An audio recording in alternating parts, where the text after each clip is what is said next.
Hi, I'm Marcus Breen from Boston College, and I appreciate the opportunity to talk to you today about soft power studies.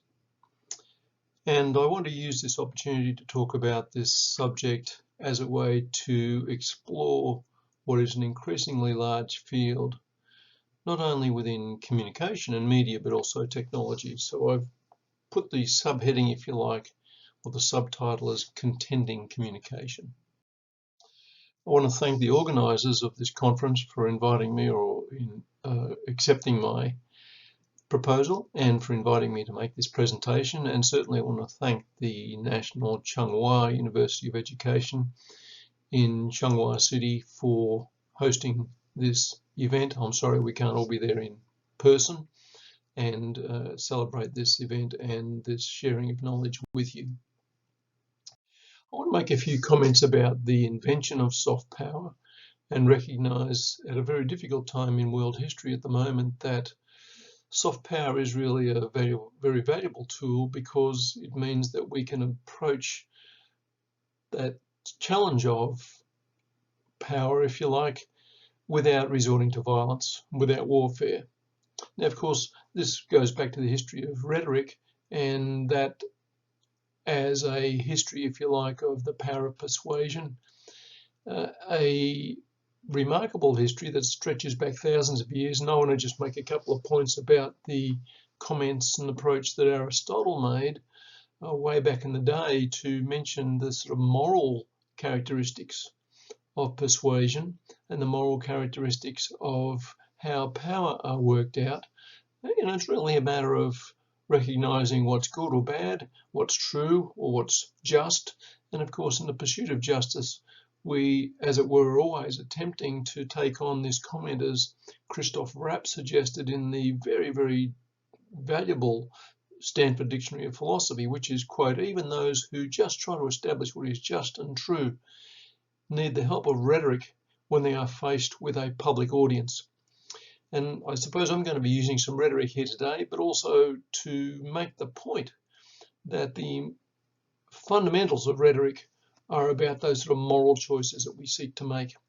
I'm not going to suggest right now what my moral choices are. They'll become pretty clear as we move ahead. Of course, rhetoric and soft power has a pretty strong, indeed a very strong tradition in the United States. The main protagonist, if you like, or promoter of soft power is this guy, Joseph Nye, from the Kennedy School of Government at Harvard University. And his 2007 book, Soft Power, codified really the sense of how soft power is defined and how it could be utilized. Now, Nye was also and has been a US government official, so it's important to keep that in mind, that he's sort of defining, if you like, a textbook for how the United States government and its institutions would go about soft power. And of course, he was also part of an important project that emerged in the 1970s, and that is the idea of liberal democracy and the liberal international order, as he called it. And rhetoric and soft power was going to do this, and it was going to maintain what then has more recently become known as neoliberalism. And that neoliberalism, of course, has been until very recently the dominant form of global relations. And again, it's been largely a set of complex interdependence between, well, let's say the US and China, but also the rest of the world and China, increasingly so. And that's why it's important to understand this. This idea of soft power originated in the United States, and it originated, if you like, as it's been described by Brown and Chitty, a book I'll get to in a minute, a non-coercive mode of influence in international politics. But of course, I put up the photograph here of Joseph Nye to also make a point. And it's in two parts, isn't it? The first point is the American characteristics of this definition. And secondly, that the definition is made and provided by a white male, an elderly white male, I suppose we could say, an American white male. And you can take that for what it literally means, that this represents a particular ideological point of view. and we need to always understand not only the message but the messenger. I also want to point out a comment that Noam Chitty made in the book that I'll refer to in a minute, and that is that the model of soft power, not to mention neoliberalism and the liberal international order, assumes humanistic values that guide the community of nations. Of course, we always have to pay attention to any assumption that guides any human activity, because behind an assumption is a set of values and ideals with which we can begin to explore the deeper ideological forces at work, and that's always important. And I think Chitty has done us a very great service in drawing to our attention the questions that emerge from thinking about assumptions. What is more important for Noam Chitty's work and the Routledge Handbook of Soft Power, which is a fairly recent publication, is this notion that I think is more valuable to help us explore soft power, and that is the notion that it is a political theory of attractiveness. And this means that when we think about soft power, what we're actually thinking about is how countries and, if you like, institutions and organisations present themselves to be attractive, to actually have, if you like, to take a concept from Jacques Lacan, how they're desired, how they create and generate desire so that they're wanted.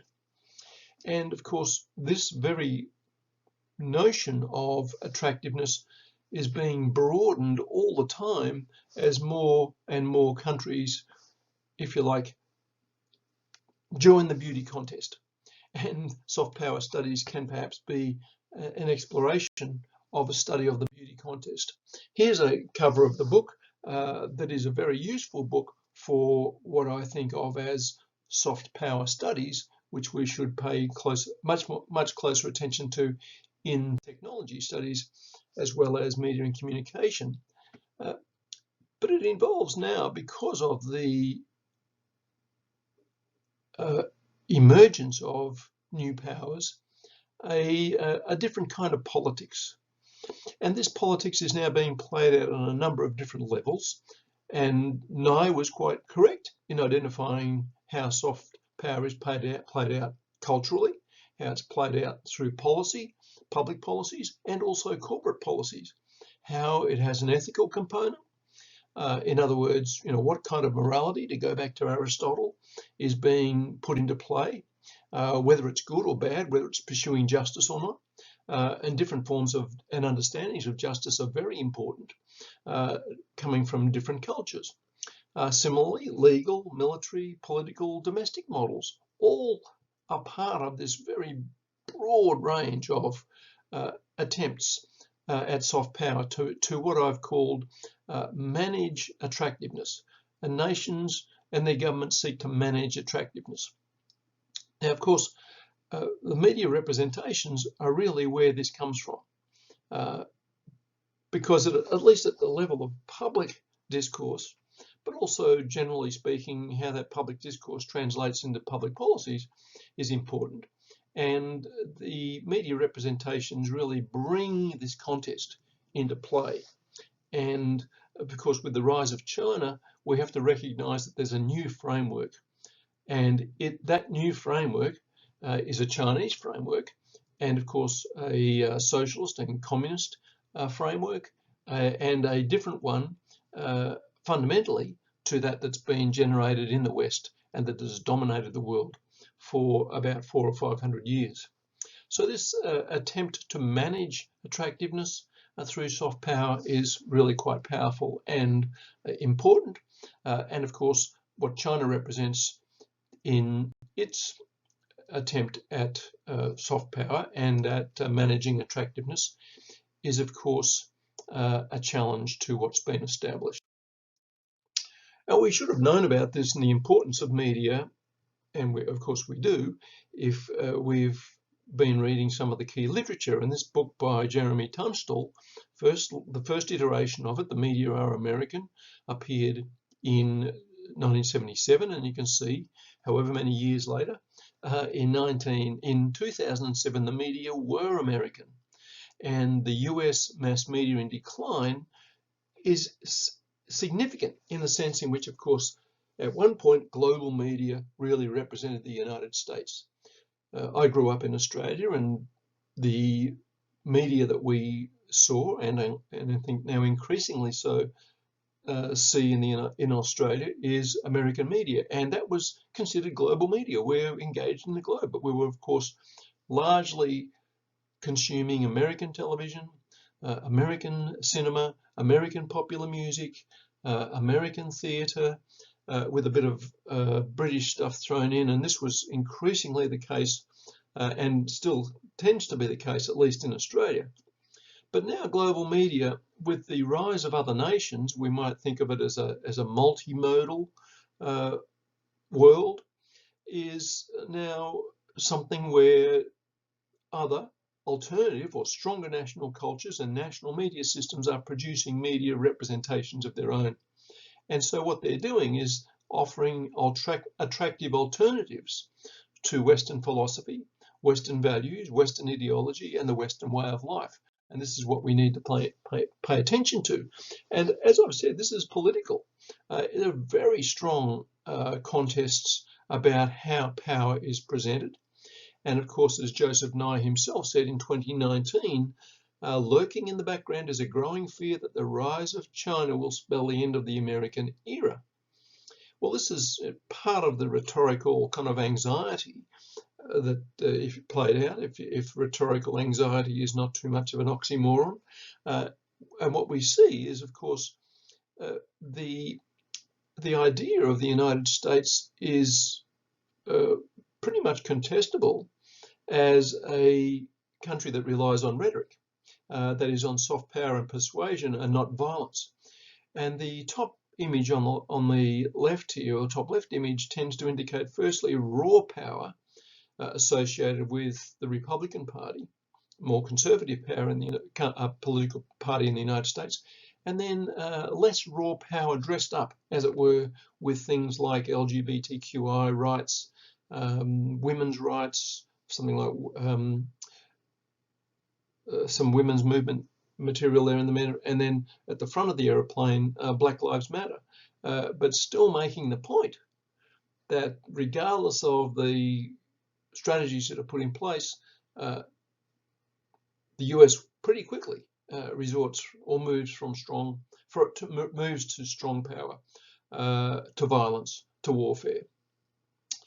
Compare this with the bottom left image, and this of course is not the only image of China, but certainly just to make the point that the Chinese have been very keen on presenting their tradition and their culture as something that they are rediscovering and putting forward to the world. And this becomes part of the different modalities that are in play, and will, I think, increase in their circulation. That is, they will become more commonplace as contrasts in different national models. I don't want to spend too much time here simply to point to some of the more detailed aspects of the rise of China, not only the ubiquity of TikTok globally, but also its great appeal, and also the utility of WeChat, mostly in China but other parts of the world. And again, it's a global platform.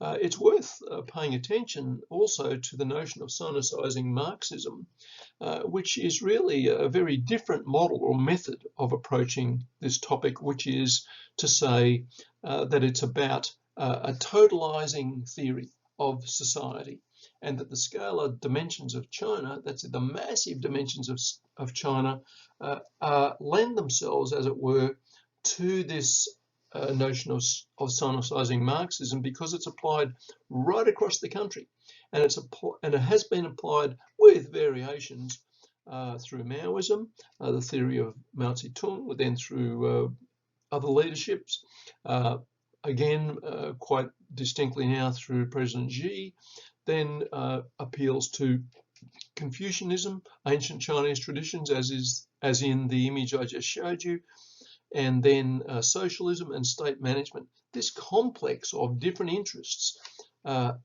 present a quite remarkable appeal, in the sense in which the salience of attractiveness, the salience of soft power is played out and deployed both within China and its remarkable success at a number of levels. For example, the success of ending extreme poverty, bringing 800 million people out of poverty, for example, but also just the constant and, one could almost say, remorseless shift in the representation of China as a successful experiment.